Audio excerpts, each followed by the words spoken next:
You might have already learned how to say to a place in Basque, but have you learned how to say towards or until a place? Hi, I'm Shanna, and this is Basque Berserk. In my allative case video, we learned how the allative suffixes turn a base noun into a noun that is the destination of movement. Banoa liburutegira. I'm going to the library. Bagoas liburutegietara. We are going to the libraries. Simbat liburutegitara joangosara. How many libraries will you go to? There are other flavors of this goal-oriented movement case.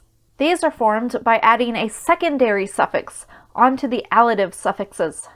Now we'll go through each of the three inanimate allative subcases. RANTZ.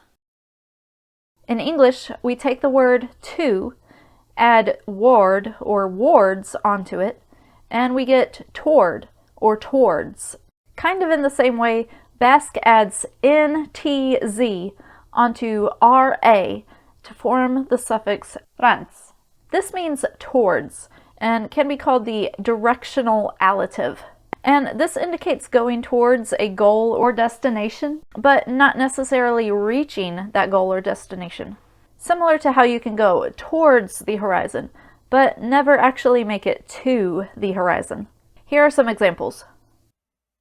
Etxerantz, Towards the house. etxeetarantz, Towards the houses. hiru etxeetarantz, Towards 3 houses. zuhaitzerantz, Towards the tree. zuhaitzetarantz, Towards the trees. hiru zuhaitzetarantz.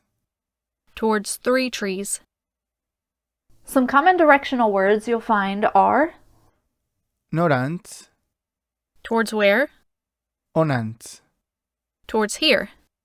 horrantz, Towards there. harantz, Towards over there.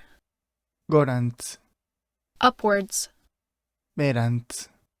Downwards.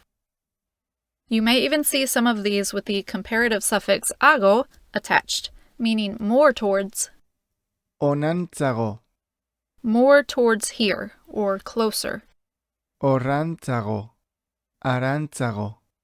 More towards there, or farther. This subcase deals almost exclusively with physical direction, and when it comes to time words, you almost never find RANTZ attached. The only exceptions I've really found are words like onantz, until here, taking on a meaning of until the present time, or essentially until now.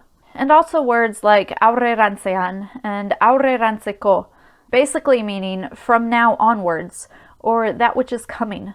And there are probably a few more examples out there, but essentially they are physical words like here or front, taking on a temporal meaning.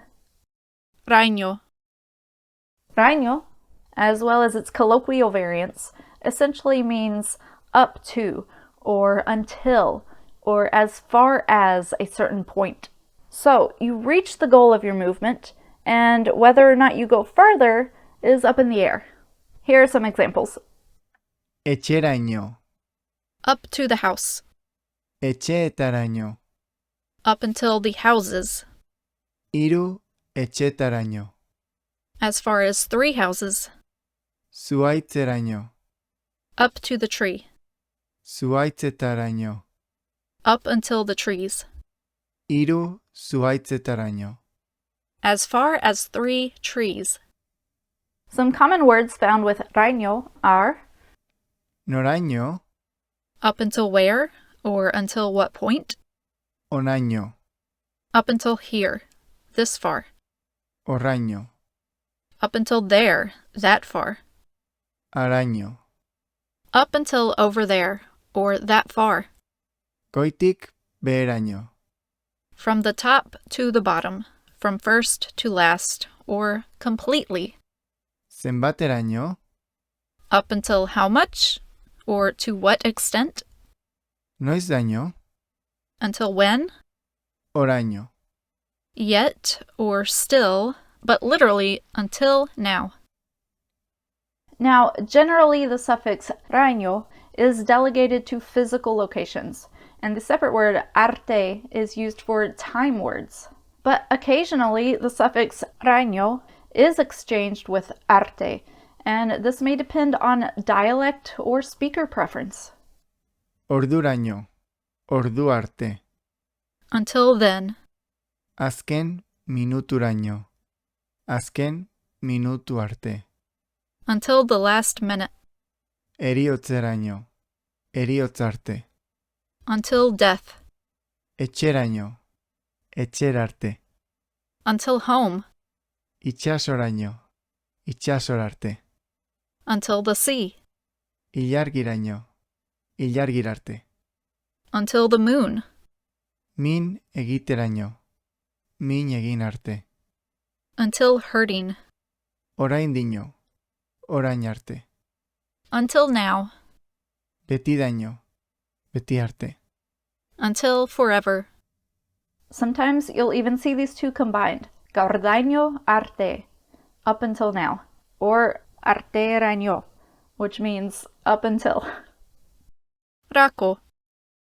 This destination suffix is a unique one because there are two ways to look at it. If we break it down, we actually have two suffixes added together.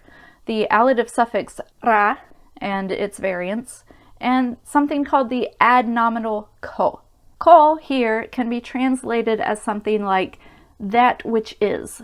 So RAKO comes across as something like that which is two. And to be fair, you can also add ko onto RANTZ and RAINO. So I'll show examples with those on screen, but for now, let's talk about RAKO. Here are the two basic ideas behind it. For one, RAKO can be a sort of adjective that comes before a noun, which again translates as that which is two. Donostiarako autobidea.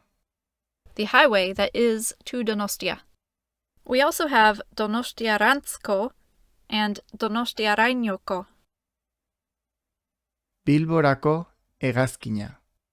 The plane that is to Bilbao. There's also Bilborantzko and Bilborainoko. Ameriketarako itsasontzia. The boat that is to the Americas. Also Ameriketarantzko and Ameriketarainoko. Mendietarako bidea. The path that is to the mountains. Also Mendietarantzko and Mendietarainoko. This can also be translated as that which is destined for, or simply for. So the highway for Donostia, the plane for Bilbao, the boat for America, or the path for the mountains. And this is the second part of RAKO. If something sort of has an association with or is destined for another noun, you can use the RAKO suffix. Aterako giltza. The key for the door or the key to the door. Zure negoziorako txartelak. Cards for your business. Pentsamendu sakonerako leku bat. A place for deep thought. And a lot of the time these do act as adjective type words, but they can also be found as adverb type words, especially with time adverbs.